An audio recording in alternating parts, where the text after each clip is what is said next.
Everybody's got to be quiet. It's going to say start streaming. No, it's going to say start streaming. You're going to have to click it again. Go. Hello, everybody, and welcome to the Bobcat TV Sports Recap. I'm your host, Alec White, joined by my partners, Alyssa Lubben and Nathan Peterson. We're here to recap some of the sports around the world and here locally at Cienega High School. We're going to start things off in the Super Bowl. The Denver Broncos taking on the Carolina Panthers in Super Bowl 50. What a game it was.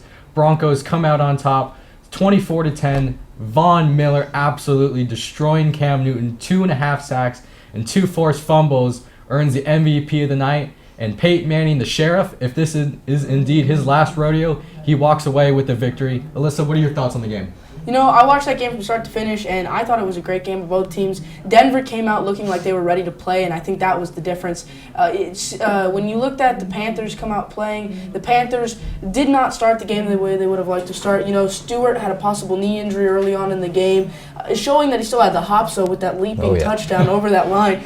But they didn't come to play, I think, was the point in case on that game. Broncos came to play, and they proved, and Peyton Manning proved, that just because it was his last rodeo didn't mean that he was done playing. Yeah. But overall, it's the defensive effort. Peyton Manning, we've seen him put up bunches of numbers, 300 yards a game. He didn't have a touchdown pass. He had an interception. He had a mediocre game, but he won that last ring, and now he can go out on top. Yeah, those numbers for Peyton Manning certainly weren't impressive. 13 of 23 for 141 yards, an interception, as well as a fumble, accumulating a 55.6 passer rating. Definitely not the typical Peyton Manning-esque game that we're seeing, but he didn't have to be that. This Denver Broncos defense carried this team all year through the playoffs, beating Ben Roethlisberger and Tom Brady, having great game plans in the divisional and conference playoffs, and then here in the Super Bowl, Wade Phillips and this defense, man, they show that they are one of the best to ever play this game. Definitely, their defensive win championships.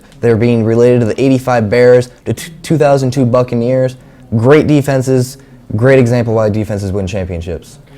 Definitely, and I think even fans knew how competitive this game would be. Obviously, you know, Panthers having a record season, Panthers fans coming out of the woodwork there. What is this? But, I caught one of them myself. Exactly, but I mean, these Panthers fans coming out of the woodwork, really supporting Cam Newton, really supporting their team, and knowing that it would be a great matchup between one of the great all-time quarterbacks of the NFL and Cam Newton, you know, a young and uprising star after this season. 111.9 million viewers. That falls short of a Super Bowl record. Not by much, but I mean, it's ridiculous to think about 111.9 million viewers. That doesn't even count the live stream that CBS put on. Yeah. So, talking about that, I mean, the ratings were the third largest in TV history.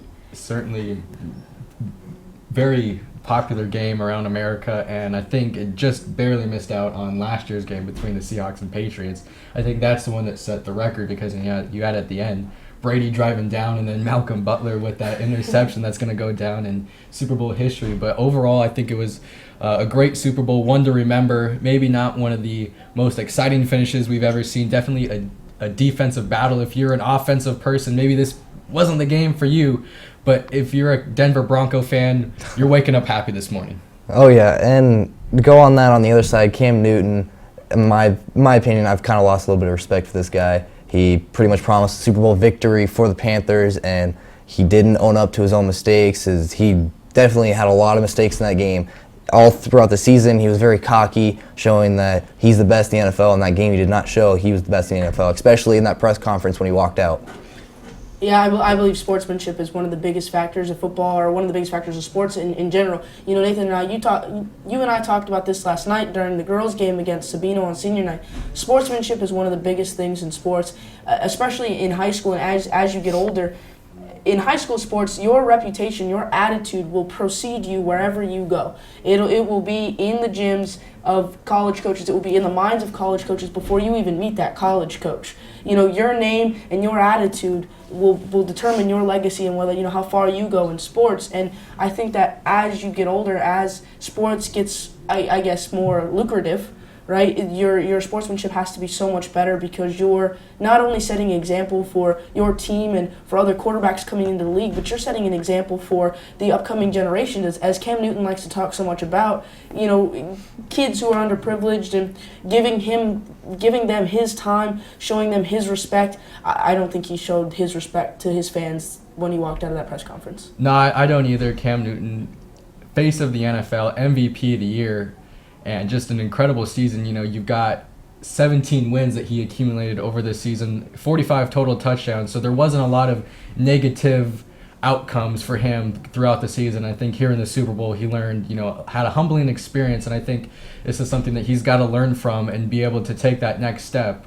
As Russell Wilson did last year, throwing that interception. How do you bounce back the next season? I think that's one thing this offseason and going into next season is going to be what we're going to be watching, is how does Cam Newton respond after this disappointing Super Bowl and lack of sportsmanship? Does he grow from this? So I think that's something we got to keep an eye on. Definitely. This upcoming season they've already released the regular season games.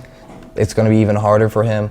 His upcoming schedule is definitely going to be difficult. They're going to show what kind of player that he has evolved from since a rookie, and when he went several 7-9 seasons, kind of didn't really get a vote to even be an MVP at all, to all of a sudden breaking out this season after that terrible car accident, and finally they're going to see what he's going to change from last season to this season. On the other side of this, we've got Peyton Manning. Wasn't a great game, but we've had 18 years of excellence from Peyton Manning. This game gives him his second Super Bowl ring in his illustrious career. He's now 2-2 in Super Bowls, and the win gives him 200 career wins all time in the regular season and postseason combined, passing Brett Favre for the most all time. Also, he's the oldest quarterback to ever win a Super Bowl, 39 years and 300 and something days. He turns 40 in early March. So he's surpasses John Elway for that mark, and then also the first quarterback in NFL history to win one title with multiple teams. So definitely a career capping milestone for Peyton Manning, and just definitely solidifies his legacy in the NFL. Without a doubt. Can we take a look? Did you guys see the video of Eli Manning's face when Peyton Manning officially won the Super Bowl? I'm sure he was happy for his brother, but at the same time he's thinking, well, dang, little brother is now tied with big brother. So, 2 Super Bowls apiece there. Yeah. I think Eli, can't brag at Thanksgiving dinner anymore, but we saw Peyton come out and Eli come out and address, that video that CBS showed. It was perfectly timed how, they turned to Eli as soon as Peyton, scores that touchdown or the 2-point conversion, and Eli's just sitting there, motionless. I thought it was just great, but, all the fans around him going nuts. Eli's, he's a super ultra competitor just like Peyton. I'm sure he was still nervous about the game and hoping that the Broncos would be able to pull it out, but I'm sure deep down Eli's grateful that Peyton was able to win the game. Definitely, it's sibling rivalry, right? Yeah. So moving on now, we're gonna take things more locally here. We're gonna take things to girls and boys basketball for Cienega. Right now, the big stories at Cienega High School, both looking to go to playoffs, both looking to go to state. What's your side here on the boys? Andy Morales, I follow him on Twitter. I see a lot of his tweets. He described it perfectly. Division II, both girls and boys, so wide open. Cienega last night for boys won 71-52. Cienega moves to 17-9 overall. Great position going into playoffs. Here, look at the bracket. They're ranked 14th right now. In rankings, they're going to go against the 19th seed, which is, I do believe, 19 is Sunrise Mountain. Haven't really seen a whole lot of them, but definitely Cienega can definitely make a run at this. They're at the bottom of that bracket, far away from Shadow Mountain, which they lost to last time they got to the semifinals and the playoffs. So it's definitely going to be a wild one. Yeah, Shadow Mountain, coached by none other than the hometown hero, Mike Bibby. Played for the U of A, played for the Heat, won a title with the Heat. I heard a rumor that Stephen Curry actually provided warm-ups and uniforms for Shadow Mountain this year. A rumor, don't know if it's true or not, but I wouldn't doubt it considering Bibby's connections. And when you're coached by a great like that, and Michael Bibby Jr. is on the team, that's a hard team to beat. I know I was talking to you earlier about how they played a lot of out-of-state teams. Oh, yeah. Their closest competition was a California team, am I correct? Yep.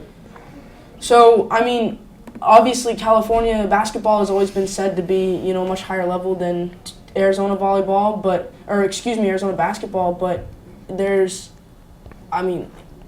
great competition from Shadow Mountain here, and like you said, staying at the bottom of the bracket away from Shadow Mountain is going to be key to Cienega's success in staying away from the number one seed in both divisions. Yeah. Girls and boys is going to be key to success. Another key is get Isaiah Murphy healthy. Last night he didn't play. Obviously, it didn't affect a whole lot. In that Sunnyside game where he didn't play, it changed a lot of things. Cienega right now, if they beat Sunnyside a couple weeks ago, they could be looking top 5, first round bye, looking great in the playoffs, but now they're in that lower 14. They didn't drop as much as they thought after that loss to Saguaro, but they definitely got their work cut out for them. They have to keep Isaiah Murphy healthy and just play good basketball. Now, in the instance that Isaiah Murphy isn't healthy, obviously that's not an ideal scenario for the Bobcats, but who needs to step up? I know that Willie Anderson has been his substitute, but do you look at Darius? Do you look at, any of their other bigs, Frankie Trujillo to step up?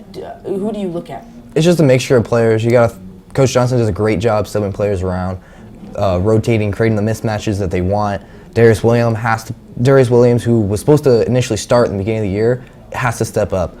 Willie Anderson, who hasn't gotten a whole lot of playing time, had a great first 5 minutes in that Sunnyside game, then kind of cooled out, deer in the headlights, has to step up. Make sure those type of players keep Cienega alive in the playoffs. Do you see the ever so aggressive AJ Nava coming into the picture during these playoffs? His experience isn't there. In my opinion, I played football with him. He's a great football player, very physical. He's smart. He knows what he's doing. He doesn't have the experience in the playoffs against teams like this, teams like Shadow Mountain, Arcadia. You have to have the experience, playoff experience. Frank Trio has some. Isaiah Murphy has some. Of course, you don't have the dunk master himself, Darren Biggs. You don't have a Leonard Moody. You don't have a Terrence Johnson. Coach Johnson just has to make it work. I think one guy that's got to step up is Andrew Leonard. I mean, he's obviously a starter on this team and one of the leaders, but we've seen throughout numerous occasions that he's taken over ball games. He's made clutch shots. He has that natural ability to be someone that's going to step up and carry this team, and I think at times he's disappeared offensively. They've got so many different pieces, Jordan Green, Isaiah Murphy, Frankie Trujillo, Willie Anderson, that sometimes Andrew Leonard is one of the forgotten pieces of this offense, and then in times he does come to the rescue and step up. But I think if Isaiah Murphy's not going to be 100% in this playoffs, Andrew Leonard has to be the go-to guy through this offense. Definitely, and throw it over to the girls' basketball now. Yeah, okay, so for girls basketball, it's a very similar story. We're actually going to throw up a bracket for you because there's been a change in the brackets. So if you look at the brackets on your screen, the bracket between the 24 and the 9 seed, that game has been dissolved as of now from AIA. Now, this could come back before the announcement and the reveal show of final seedings on Monday at 11 a.m., but as of now, that bracket game has been dissolved, and we are looking at the top of the bracket looking like this. So the 17 and the 16 seed currently in girls basketball are, give me a second here, the 16 and the 17 seed are currently Coco Nino and Ironwood Eagles. So both Phoenix teams, both 11-7, both done great things this season. But the winner of that game would end up facing the number 1 seeded Seton Catholic High School. And Seton Catholic is and has been consistently the team to beat. They're undisputed. They're undisputed. Yeah. Seton Catholic girls team, I mean, look at the Worth twins, 6'4", 6'5". In a girls sport, that height is almost unmatchable. I mean, playing volleyball, I've seen a lot of tall girls in my life, but I have never seen a basketball team or a volleyball team with 2 girls over the height of 6 foot, 6'2", and played coordinated. I mean, girls that grow that fast that really don't know their body. And when they don't know their body, it's really difficult to play with a coordinated sense, to play with that court awareness about them, to control their limbs. Basically, they got a little bit of flailing limb syndrome. But Cienega right now taking their section 6-0, undefeated in their section, followed by Saguaro at 4-1. 10-3 overall in the season with Saguaro. Cienega put Saguaro away here last week. Bobcats put away Sabino last night, 42-28 on their senior night, honoring Sabrina Hartzell and Emerson Amato. I mean, In my opinion, the juniors and the sophomores have to step up on this girls' team. With the two seniors, showing their leadership last night, I think that Wednesday Lewis needs to step up, show her leadership. I think that Cienega Sotelo needs to step up, show her leadership. I think that Lauren Green down low needs to step up and show her leadership and show these teams that they're going to compete against what they're capable of. Right now, they're seeded the 9 seed, and they would play the 8 seed. Hold on one second. The 8 seed Arcadia. So 15-3 on the season, right above the 14-2 Bobcats. It doesn't get much closer than that. But these girls, they want Seton Catholic. We interviewed them last night. They said they have the emotional attachment to that game. That state game a couple years ago, they have the drive. They want to compete against Seton Catholic to show the previous teams like the Trey Clays and the Destiny Richardsons to say they're not going to surmount to anything. They're not going to do what they did. They want to prove the haters pretty much wrong. Yeah, definitely. Sabrina Hartzell last night being very vocal about how bad she wants to get back to that state game and how much she wants to prove them wrong. And what really stood out to me last night was Wednesday Lewis's comment about how, and I'm going to put this in her words, what steams her clams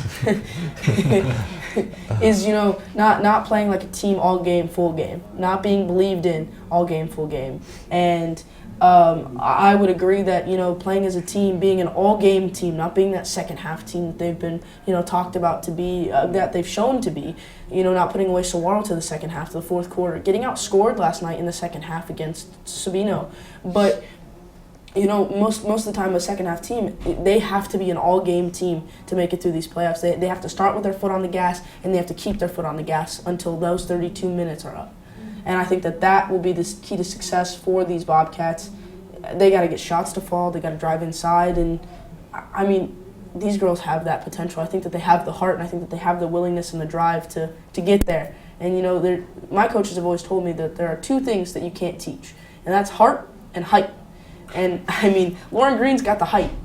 Does she have the heart? And I know that a lot of these girls have the heart, but not necessarily the height. Wednesday Lewis, obviously not one of the biggest players, but right. I think that she plays with some of the most heart on that team. Cienega Sotelo, again, not one of the biggest players, but definitely plays with the most heart on that team. Definitely the loudest. Definitely the loudest, but plays with the most heart. And those are the kind of plays that, the plays that I'm going to dive 6 feet out of bounds, I'm going to save this ball, and I'm going to keep that possession. I'm going to go up, and I'm going to drive, and I'm going to show that this 6'5" girl isn't going to touch me. I'm going to create contact. I'm going to stay aggressive. Those kinds of plays, I think, are what are going to be the difference makers in state. Because like you said it so perfectly, Nathan, Division II boys and girls basketball is wide open. Oh, yeah. Well, we're going to turn our attention to the NFL offseason now and NBA. NFL offseason officially starts March 9th. We got some upcoming free agents. Marshawn Lynch announces his retirement, so beast mode is most likely done in the NFL. We've also got the San Diego Chargers and the Oakland Raiders still trying to find out where they will be playing. It looks like Oakland possibly looking maybe Las Vegas, not looking very likely. Definitely we got the Los Angeles Rams. They'll be starting out there, and the construction on their new stadium will be underway, and the Viking Stadium also being built this offseason. And that'll be done for the upcoming 2017 season. I read on NFL.com that the Oakland Raiders, the owner said that if what it comes down to, if they have to be a road team, play all 17 games on the road, they'll do that. Anyone that wants to make themselves home, any city that wants to build them a stadium, they'll go. Definitely, and I think that's super important. You've seen them as the Los Angeles Raiders, you've seen them as the Oakland Raiders, and at the end of the day, I think that the Raiders right now are looking for good draft pickups. I think that their stadium situation is not their biggest issue. Right. Derek Carr trying to do what he can this year for those Raiders. I had him on my fantasy team personally, and he's not a bad quarterback. He puts up enough, yardage a game, but he doesn't have the line to help him. He doesn't have the defense to support what he can do on offense. And I think that right now the biggest pickup for the Raiders would be a secondary. Definitely trying to replace such a uncanny player in Charles Woodson. Something that they have to go deep, far into the draft, try to find those gems. The Arizona Cardinals do a great job. Their GM, Steve Keim, does a great job finding gems, the Andre Ellingtons, the John Browns. Players, teams that like the Patriots or like the Packers, they look for those big-time top prospects. They don't look the little guys, the little schools that can make a big impact. Definitely. Speaking and going back to retirements, Megatron. Calvin Johnson. Calvin for the Johnson. Lions. Calvin, I mean, what did the Lions do? A lot of controversy surrounding that. Does he have enough? But I think Megatron knows his body well enough, and I think that he is capable of personally making a decision. But yeah, the Lions, they got questions at wide receiver. Golden Tate, he stepped up when Megatron was hurt, numerous times throughout the year. That nagging ankle injury that bugged him so late in his career. I think Golden Tate's got to step up. Eric Ebron, the tight end, he is very big, very physical, B- hands. He's got a little bit of work to do on the hands part. He had some drops that I was seeing when I've watched him this year. But I think that Matthew Stafford and Jim Bob Cooter, one of the great names in sports, they're going to do something this offseason to find a way to get that offense going without Calvin Johnson. Definitely, and the controversy has always been with the Lions. Barry Sanders the same way. Were they just trying to get out of Detroit by announcing their retirement, trying to become free agents? Barry Sanders retired at 39 as well. Calvin Johnson not playing anywhere but Detroit in his 8 years in the NFL. What are your thoughts on that? Well, somebody made a comment through NFL.com. It was Jerry Rice, I believe. It was whether or not Calvin Johnson wasted his career in Detroit, and I don't necessarily see it that way. Calvin Johnson was the one that signed the mega contract to stay in Detroit when he was a free agent, had that record-breaking deal. He could have chosen any of the teams out there that were begging for his services, and he could have easily joined a team like the Patriots and taken less money and been able to play with Tom Brady. And who knows, Brady could be sitting here with 3 more rings on his fingers had he had that go-to Calvin Johnson. And Rob Gronkowski. But I think Johnson, deep down, he loved the organization, wanted to stay there, and I don't see it necessarily as him trying to get out of Detroit by announcing retirement. I think he truly enjoyed playing with the Lions, and he didn't win a Super Bowl, didn't have a lot of playoff experience and success, but overall just a tremendous career by Calvin Johnson. Through the 0-16 and the possible 16-0, they went 6-0 one season and then 0-6 the next. So, he saw the good, the bad, and the ugly from Detroit. And as a Detroit's fan, it's kind of hard to see him leave. But, like you said, he knows his body well enough, and time for him to retire. So that's going to wrap it up here for Bobcat TV Sports Recap. Thanks for tuning in. Stay tuned for our next episode. It's going to be a great one. You won't want to miss it. Thanks for watching. And the Jimmy Whoops with a Cienega pin right there. Forgetty up the middle. He's got going. Touchdown Bobcats. Cienega wins by a score of 67-46. We're Bobcat TV. We're girls basketball. This is Cienega football. This is boys basketball. This is girls soccer. And you're watching Bobcat TV.